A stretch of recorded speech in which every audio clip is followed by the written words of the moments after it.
Жоржиа нэг нууцыг эцгийнхээсээ нуухаар шийджээ. Сэм тэр шөнө Жоржиатай хот руу гаргах зөвшөөрөл хүссэн. Үүний дараа Жоржиа яаран уцаа орхиод коллежийн 100 сарын баярт оролцохоор гэрээсээ гарав.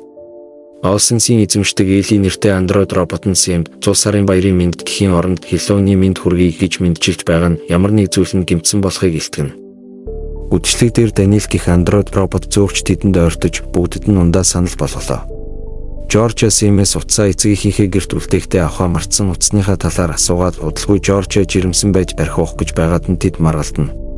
Тэр угаалгын өрөөнд орж найз Сарадаа жирэмсэн болсон тухайгаа хэлнэ. Энэ үеэр гинэт тэдэнд хашгирах чимээ сонсогдож Сара уцаа унахад утас нь тэр даруй доголдож эхэлдэг. Дуу чимээ багтаа болмогц тэд доод давхраас дахин чимээ шуугааныг сонсдог. Тэд андроид Даниэл хүч хэрэглэж найзууд руугаа дайрч байгааг хардаг. Улмаар тэр Жоржиа Сэм хоёрын араас явж тэднийг Даниэл яг алах шахсан ч нэг найз нь түүнийг үхтэл нь бейсболын цохиураар цохиж орсон юм.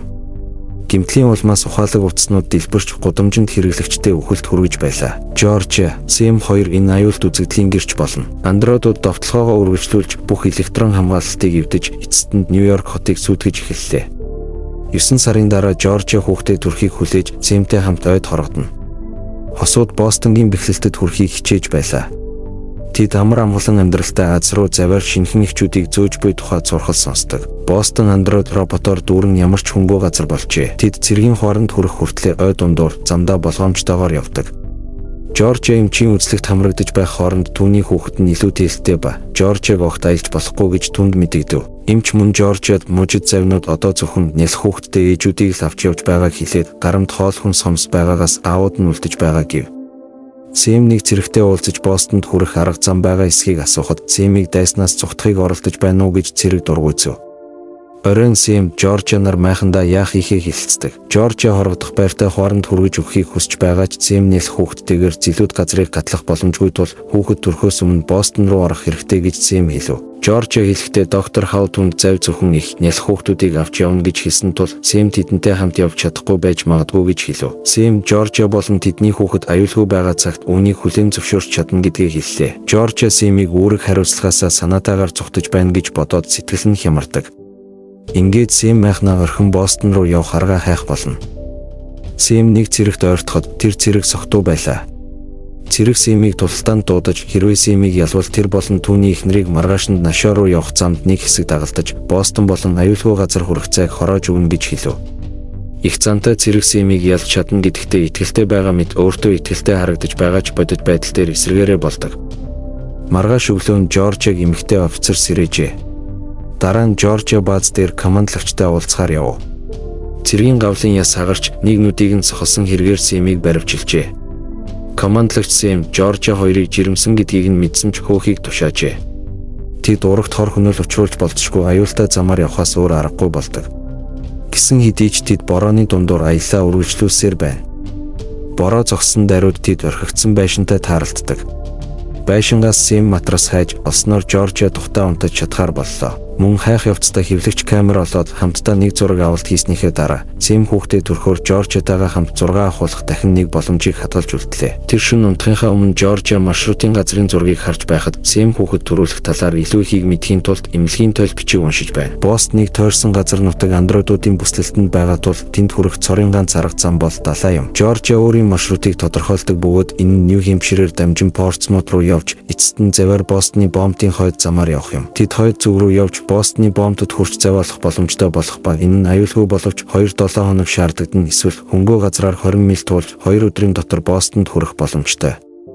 Сэм мотоцикл олоод заслаа. Жоржиа мотоцикл нь чимээ шууган үсгэж андроидуудын анхаарлыг татна. Тэд явах ёстой гэж маргаж байсан ч Сэм шууд явахыг хүсэж байв. Гэхдээ тэр Жоржиа нэрэлж хүүхэд төрхөөр уйлах чимээ гарах учраас тэд одоо л боломжоо ашиглаж аюулгүй газар хүрч магадгүй гэж бодож байлаа. Дараа өдөр нь хосууд мотоциклтай болж илүү хурдан аялах боломжтой болсон. Тэдний голын ирэг дээр буудалж байхад нь тэдний араас мөшгөж буй андроидыг олж харав. Удалгүй бусад андроидууд нь гарч ирлээ. Жоржиа тэдний нэгийг нь буудаж онсон боловч хид хідэн андроидууд дронууд таагаж байлаа. Сэм Жоржийг буулгаж мотоциклтойгоо андроидуудыг холдуулахаар давхилаа. Энэ хооронд Жорж өөрийгөө өнгөлөнд алдсан залуутай таарч түүнээс туслахыг гуйлаа. Тэрээр хиймэл оюун ухааны программист байжээ. Тэр түүнд андроидуудын програм хангамжийг хакердаж сурсан гэдгээ хэлж өөрийгөө Артур гэж танилцууллаа. Артур Жоржид андроидууд дэлхийгээс хүмүүсийг устгахыг хүсэж байгаагаа хэлээд Сэмийг бараг мартсан дээр гэж түүнд анхааруулв. Артур Жоржийг жирэмсэн байгаад маш их санаа зовж байлаа. Өглөө нь Жорж өвдөлтөөр сэрдэг. Артур түүнд өнгөлөнд алддаг хантаа зүгч андроидууд хит ягаан туяаны дулаан мэдрэгч шүний хараатай байдаг болохоор хантааз нь тэдний хараанаас сэргийлэх зорилготой бөгөөд түүнийг үл үзэгдэгч болгоно гэж хэлжээ. Тэрээр цааш нь тэд хүнийг сонсож үнэрлэх чадамжтай гэдгийг анхааруулв. Залуу түүнийг Бостон руу хүргэж өгье гэсэн ч Жорж эхлээд Сэмийг олох хэрэгтэй гэж хэлэхэд түүнийг нөхрийнх нь хоригдож байгаа газар руу чиглэлээ. Тэдэнд хүний хашгирах чимээ сонсогддог андроидуудын хяналтаа авсан барилга руу ойртлоо. Дараа нь Артур хоёрхан хантаазтай тул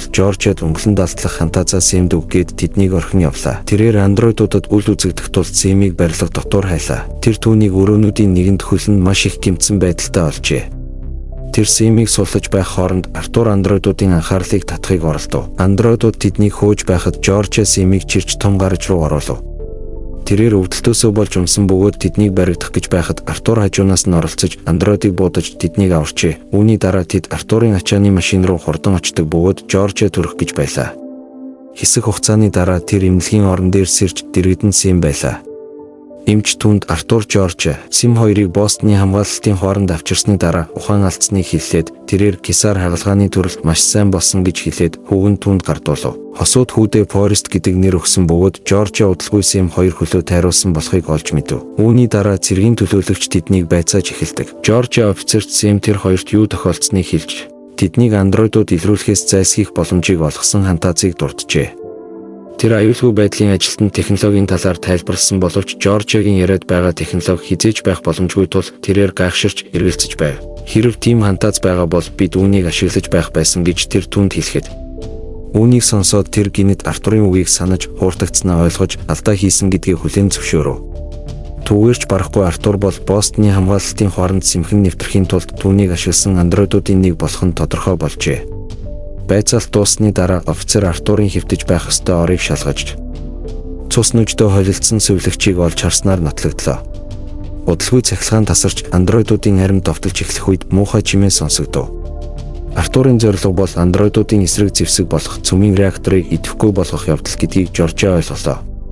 Дараа нь тэр хүүтэйгээ хамт цогтдог. Цэргүүд болон андроидуудын хоорондох буудалцаан дундуур тэр замдаа буу олж ав. Тэрээр цөмийн реакторын өрөөнд орж чадсан ч гинэд Артур араас нь гараад ирэв. Артур Бостон сүрэн гэж хэлээд хэрв түүнийг цөмийн реакторыг идэвхгүй болгоход нь туслахгүй бол хүүхдийг нь ална гэж занал хийлв. Артур төгсөөр байлаа. Жорж Артурын толгой руу буугаараа олон удаа буудаж нүүрэн түүний жинхэнэ робот төрхийг харууллаа. Тэр сүүлчийн сумаараа буудаж түүнийг зүйл дуусгав. Үүний дараа бусад андроидууд гарч ирснээр Жорж хаалгаа төвчхээс өөр аргагүй боллоо. Эцэст нь тэр өсөрч цөмийн реакторыг идэвхжүүлж чаддаг. Үүний үр дүнд дэлбэрэлтийн улмаас үүссэн тесрэлтэнд бүх андроидуудыг сүрүүлж өгөхөд хүргэжээ. Жорж Сэм хоёр ойн дэрэгдэх эмнэлгийн өрөөнд дахин сэрлээ. Жорж нөхцөл байдал дахинд ордохоос өмнө ганц үлдсэн камерын хялсаар 6 дарлаа. Сэм тэднийг нэн даруй бомб руу нүүлгэн шилжүүлэх хөлөг онгоц явуулахыг хүсдэг. Тэднийг очиход Солонгосын хөлөг онгоц бомбтоос хөдлөх гэж байлаа. Харамсалтай нь Солонгосын тал эцэг эхийг нь авахгүй зөвхөн хүүхдийг л авна гэж офицер тайлбарладаг. Энэ нь хөлөг онгоцны багтаамжийн асуудал биш, харин тэднийг тижээх хүнсний хэрэгцээ муудвал Солонгост очсны дараа тэдэнд амьдрахын тулд ажил хэрэгтэй болно. Сэмийн хөлийг тайруулсан байдлыг харгалзан үзээд офицер тэнд амьд үлдэх хэсгэд нь эргэлзэж байлаа. Сэм нөхцөл байдлыг ойлгож Жоржиагаас Форестийг офицерын хамт явуулахыг гуйв. Хүүхэд Солонгост эндээс илүү сайхан амьдарч чадна гэж тэр түнд итгүүлдэг. Жорж офицерын өгсөн эцэг эхийн эрхийг цуцлах тухай бичигт зүрх шимширэн гарын үсэг зурв. Мөн хүүгээсээ сасандаа гунигтай байсныг нь ойлгуулахын тулд түүнд загтал бичиж үлдээлээ. Тэр загтал бичснийхээ дараа Солонгос офицерт хүүгээ асран хайрлах сайн эцэг их олохыг загтаг. Энэ үед Жорж нулимсаа барьж дийлэхгүй, хүүхдээ орхин явахдаа ихэд уйлна. Үүний дараа Жорж Сэмийн зургийг шатааж байхдаа бүх гунигтай дурсамжаа орхихыг хичээдэг. Гэхдээ тэрээр ээж болсон үеийг нандинаж Сэм Форест хоёртой авахулсан 6 амьдралынхаа хамгийн сайхан мөч болгон хадгалахаар үлдээдэг. Жорж одоо ганцаараа амьдарч байгаа бөгөөд Жорж хэсэг цэргүүдийн хамт ачааны машинд суугаад амьд үлдсэн хүмүүсийг хамгаалахын тулд Портландд баригдсан бааз руу явснаар кино төгсдөг.